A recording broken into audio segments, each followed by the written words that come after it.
உலக மக்கள் எல்லோருக்கும் வணக்கம். நான் உங்கள் ஜி கோபால் பேசுகிறேன். இன்னைக்கு நம்ம பேசக்கூடிய தலைப்பு ராகு கேது பெயர்ச்சி. 2023 அக்டோபர் 30 ராகு கேதுடைய பெயர்ச்சி நடைபெறுகிறது. இந்த ராகு கேதுடைய பெயர்ச்சி ஆகப்பட்டது ரிஷப ராசிக்காரங்களுக்கு எப்படி இருக்கும் அதை பற்றி பார்க்க போகிறோம். இந்த ராகு கேதுடைய பெயர்ச்சி ஆகப்பட்டது 1 வருடம் 6 மாத காலங்கள், 1.5 வருஷம் நடக்க போகுது. இதில் முதல் 6 மாத காலத்துக்கு இந்த ராகு கேதுடைய பெயர்ச்சி அதனுடைய பலன் உங்களுக்கு எப்படி இருக்க போகிறது இதை பற்றி தான் இந்த பதிவில் தெளிவாக பேச போகிறோம். இந்த ராகு கேதுடைய பெயர்ச்சி ஆகப்பட்டது இப்போ ரிஷபராசி. ரிஷபராசி பார்க்க போனால் கிருத்திகை 2, 3, 4 பாதங்களும், ரோகிணி மிருகசீரிஷம் 2, 1, 2 பாதங்களும் கொண்டது தான் இந்த ரிஷபம். இந்த ரிஷபராசிக்கு 11ஆம் இடத்துக்கு ராகு பயிற்சி ஆகிறாங்க. அதே சமயத்தில் இந்த கேது பகவான் ஆகப்பட்டது ரிஷப ராசிக்கு ஆகப்பட்டது உங்களுக்கு 5ஆம் இடத்துல பயிற்சி ஆகிறாங்க கன்னியில்.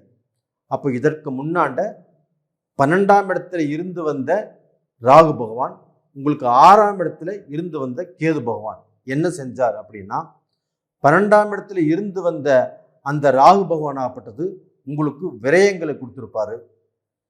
நீங்கள் எதிர்பார்த்த காரியங்களை நடக்கிறதுக்கு விட்டுருக்க மாட்டார்.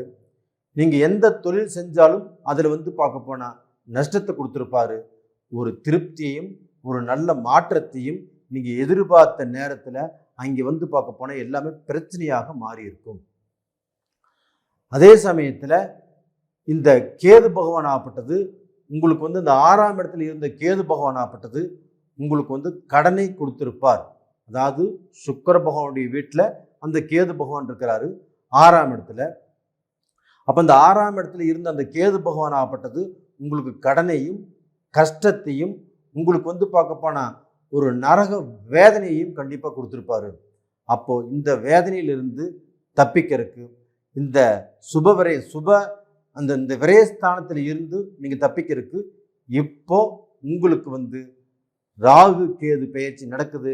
அந்த ராகு பகவான் ஆகப்பட்டது 11ஆம் இடத்துக்கு உங்களுக்கு பெயர்ச்சி ஆகிறாங்க. இது ஒரு அருமையான அற்புதமான பயிற்சி காலகட்டம். அப்போ டோட்டலாக பார்த்தீங்கன்னா 12ஆம் இடத்துல இருந்த அந்த ராகு பகவான் 11ஆம் இடத்துக்கு பயிற்சி ஆகிறது அப்பாடா அப்படிங்கிற அளவுக்கு ஒரு சூழ்நிலை. அப்போ அந்த 11ஆம் இடத்துல அந்த ராகு பகவான் இருப்பது 3, 6, 11ஆம் இடத்துல இந்த ராகு கேதுக்கள் இருப்பதாகப்பட்டது உங்களுக்கு மிகுந்த யோகத்தை கொடுக்கும். அப்போ அந்த 11ஆம் இடத்துல இருக்கக்கூடிய அந்த ராகு பகவான் ஆகப்பட்டது உங்களுக்கு ஃபஸ்ட்டு என்ன செய்யும்னா, தொலை தூர பயணத்தால் வெற்றி. அப்போ நீங்கள் தூர பயணம் போகணும், ஒரு இடத்த மாற்றணும், உங்களுக்கு இப்போ இந்த ஸ்டேட்டில் இருக்கிறீங்க வேறு ஸ்டேட்டுக்கு போகணும், இல்லை வேறு நாட்டுக்கு போகணும், இல்லை வேறு தொழில் செய்யணும், இந்த ஸ்டேட்லேருந்து வேறு ஸ்டேட்டுக்கு போய் நம்ம தொழில் செய்யணும், நம்ம படிக்கணும். இந்த மாதிரி விஷயத்துக்கு இந்த 11ஆம் இடத்துல இருக்கக்கூடிய ராகு மிகுந்த ஒரு நல்ல வாய்ப்பை கண்டிப்பாக கொடுப்பாரு. இது போக அந்த சனி பகவானும் 10ஆம் இடத்துல இருக்கிறாங்க. 10ஆம் இடத்துல இருந்து நீங்கள் செய்யக்கூடிய தொழிலை, நீங்கள் செய்யணும்னு ஆசைப்படக்கூடிய தொழிலை செய்யலாமா வேண்டாமா அப்படிங்கிற குழப்பத்தில் தான் உங்களை நிறுத்தி வச்சுருப்பாங்க. அப்போ அந்த குழப்பத்தை உங்களை செய்வதற்குண்டான வேலையை இந்த ராகு பகவான் ஆகப்பட்டது ஆட்டோமேட்டிக்காக உங்களுக்கு கொடுத்துருவாரு. அப்போ டோட்டலாக பார்த்தீங்கன்னா நீங்கள் கடந்த வருஷம் இல்லை அதுக்கு 3 வருஷத்துக்கு முன்னாண்ட நீங்கள் எந்தெந்த தொழில் செய்யணும்னு ஆசைப்பட்டிருந்தீங்களோ, எந்த தொழில் செய்யணும்னு கனவு கண்டுட்டு இருந்தீங்களோ, அந்த தொழிலை செய்வதற்குண்டான வாய்ப்பை இந்த ராகு பகவான் ஏற்படுத்தி கொடுப்பாரு. இது மட்டும் இல்லைங்க, இந்த ராகு பகவான் ஆகப்பட்டது இப்போ எங்கே பெயர்ச்சி இருக்கிறாரு? குருவுடைய வீட்டுக்கு. அப்போ அந்த குருவாகப்பட்டது ரிஷபராசிக்கு 8, அதாவது ரிஷபராசிக்கு 8, 11 அதிபதி. அப்போ அந்த 8, 11 அதிபதி வீட்டில் தான் இந்த ராகு பெயர்ச்சி இருக்கிறாங்க. அப்போ அந்த 8ங்கிறது என்னன்னா, திடீர் அதிர்ஷ்டம், திடீர் முன்னேற்றம், நீங்கள் எதிர்பாராத விஷயங்கள் நடக்கிறது, இந்த மாதிரி விஷயத்தை செய்வது தான் அந்த 8ஆம் இடம். அப்போ அந்த 8ஆம் இடம் குருவுடைய வீடு. அந்த குருவுடைய வீட்டில் அந்த ராகு இருக்கிறாங்க. அப்போ அந்த குருவை போல் செயல்படுவார் அந்த ராகு பகவான் அப்படிங்கிறது தான் விதி. அப்போ டோட்டலாக பார்த்தீங்கன்னா இந்த குரு பகவானுடைய வேலையை இந்த ராகு பகவான் கண்டிப்பாக செய்கிறார். இது போக அந்த உங்களுடைய ராசிநாதன் சுக்கிர பகவான், இந்த சுக்கிர பகவான் ஆகப்பட்டது உங்களுடைய ராசிக்கு 11ஆம் இடத்துல குருவுடைய வீட்டில் உச்ச பலம் அடைய போறார். அப்போ அந்த உச்ச பலம் அடையக்கூடிய அந்த சுக்கிர பகவான் ஆகப்பட்டது உங்களுக்கு தொழிலில் நல்ல மேன்மையை கொடுப்பாரு, நல்ல அந்தஸ்தை கொடுப்பாரு, ஒரு நல்ல கௌரவத்தை கொடுப்பாரு, உங்களுடைய வாழ்க்கை தரத்தை உயர்த்த பார்ப்பாரு, உங்களுடைய ஸ்டேட்டஸை ஒருபடி ஆகப்பட்டு உயர்த்தி காட்டுவார் ஒழியோ கண்டிப்பாக கீழே போறதுக்கு விடவே மாட்டாரு. இது ரொம்ப ஞாபகம் வச்சுக்கோங்க, இதுதான் உண்மை.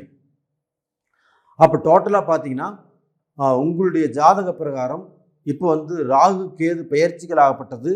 உங்களுக்கு ராகு 11ஆம் இடத்துல இருக்கிறதும் கேது பகவான் 5ஆம் இடத்துல இருக்கிறாங்க.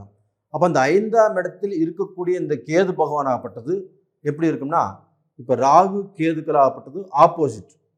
ராகு நல்லா இருந்தால் கேது கெடுப்பார், கேது நல்லா இருந்தால் ராகு பார்க்க போனால் கஷ்டத்தை கொடுப்பாரு.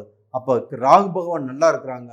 இப்போ கேது பகவான் 5ஆம் இடத்துல இருந்து உங்களுடைய புத்திரர் வகையில், உங்களுடைய குழந்தைகள் வகையில் உங்களுக்கு மனஸ்தாபத்தை கொடுக்கக்கூடிய சூழ்நிலையில் இப்போ இந்த கேது இருக்கிறாங்க. இது போக இந்த கேது பகவான் 5ஆம் இடத்துக்கு வரும்போது யாராவது குழந்தையை பெற்றுக்கலாம் அப்படிங்கிற பிளான்ல இருப்பாங்க. இல்லைன்னா ஒரு சிலர் ஆகப்பட்டது கன்சீவாக இருப்பாங்க. அப்போ அந்த கன்சீவாக இருக்கிறவங்க ரொம்ப ஜாக்கிரதையாக இருக்கணும். தன்னுடைய மனசை கட்டுப்படுத்தி இந்த குழந்தை பாக்கியத்தை பெற்று நல்ல முறையில் எடுக்கிற வரைக்கும் ரொம்பவுமே கவனமான முறையில் இருப்பது நல்ல விஷயம். இது போக உங்களுக்கு பூர்வீக சொத்துக்கள், அப்போ அந்த பூர்வீக சொத்துக்கள் மூலியமாக நீங்கள் உங்களுடைய அண்ணன் தம்பிகளுக்கு அதிகமாக விட்டு கொடுக்க வேண்டிய சூழ்நிலைகள் உருவாகும். அப்போ எப்படி பார்த்தாலும் எனக்கு இது வேண்டாம், அவங்களே வச்சுக்கிட்டோம் அப்படிங்கிற சூழ்நிலை உருவாகும். இல்லைன்னா சொத்தே பங்குனா கூட அவங்களுக்கு கொஞ்சம் அதிகமாக போகும், உங்களுக்கு கொஞ்சம் கம்மியாக வரும். அதையும் நீங்கள் ஏற்றுக்கிட்டு வர்ற மாதிரி இருக்கும். அதே சமயத்தில் உங்களுக்கு இது கிடைச்சா போதும் அப்படிங்கிற நிலைமை இருக்கும். இதுதான் கண்டிப்பாக இந்த கேது பகவான் 5ஆம் இடத்தில் இருக்கிறது. இது போக பார்த்தீங்கன்னா நீங்கள் இந்த கேது பகவான் ஆகப்பட்ட எங்கே இருக்கிறாங்கன்னா புதனுடைய வீட்டில். அந்த புதனாகப்பட்டது 2, 5 கூடிய கிரகம். அப்போ இந்த 2, 5 கூடிய கிரகம்னா 2ஆம் இடம் என்பது பணம் சம்பந்தப்பட்ட விஷயம். அப்போ இந்த பணம் சம்பந்தப்பட்ட விஷயத்தில் ரொம்ப ஜாக்கிரதையாக இருக்கணும். அப்போ யாருக்கும் வாக்கு கொடுக்கக்கூடாது, யார் பிரச்சனையும் தூக்கி தோளில் போட்டுக்கக்கூடாது. அப்போ அந்த பண விஷயத்தில் நீங்கள் ஒருவரே பார்க்க போனால் ஹேண்டில் பண்ணுறதா இருக்கணும். அடுத்தவங்க நம்பியோ அடுத்தவங்க மூலியமாக போகிறதோ கண்டிப்பாக தவறை விளைவிக்கும். இது போக உங்களுடைய குடும்ப சூழ்நிலைகள், அப்போ குடும்பத்தில் இருக்கக்கூடிய சில பிரச்சனைகள் வரும், சில மனஸ்தாபங்கள் வரும், சில மனக்குழப்பங்கள் வரும். அதனால் பார்த்தீங்கன்னா குடும்பத்தில் பிரச்சனைகள் வராமல் இருக்கிறதுக்கு என்ன செய்யணுமோ அதை கண்டிப்பாக நீங்கள் மெயின்டைன் பண்ணிக்கிறது நல்ல விஷயம். அப்போ டோட்டலாக பார்த்தீங்கன்னா இந்த பலன்கள் எல்லாமே 100க்கு ஒரு 30% தான் பலிக்கும். இது உங்களுடைய ஜாதகத்தில், உங்களுடைய ஜென்ம ஜாதகத்தில் நடக்கக்கூடிய தசா புத்திகளோட நீங்கள் கம்பேர் பண்ணி பார்த்துக்கணும். இந்த நான் சொல்லக்கூடிய பலனாகப்பட்டது 100க்கு 100 நடக்கும்னா கண்டிப்பாக நடக்காது, 100க்கு 30% தான் நடக்கும். அப்போ இதனுடைய அடிப்படையில் உங்களுக்கு நடக்கக்கூடிய ஜாதகத்தில் உங்களுக்கு நடக்கக்கூடிய தசா புத்திகள் எப்படி இருக்குது அப்படிங்கிற பார்த்துக்கிறது நல்ல விஷயம். அதனால் இப்போ 2 நம்பர் கொடுத்துருக்குறோம், அந்த 2 நம்பருக்கு கான்டாக்ட் பண்ணுங்கள், வாட்ஸ்அப் பண்ணுங்கள். உங்களுடைய தசா புத்திகள் எப்படி இருக்குது அப்படிங்கிறத நாம் உங்களுக்கு சொல்லுவோம். நேயர்களே, இந்த பதிவு பிடிச்சிருக்குன்னு நினைக்கிறேன். பிடிச்சிருந்தா லைக் பண்ணுங்கள், சப்ஸ்கிரைப் பண்ணுங்கள், உங்கள் நண்பர்களுக்கும் ஷேர் பண்ணுங்கள். ஆல் அப்படிங்கிற பெல் பட்டனையும் ப்ரெஸ் பண்ணிக்கோங்க. உங்களிடமிருந்து விடைபெறுவது உங்களின் ஜி கோபால். நன்றி, வணக்கம்.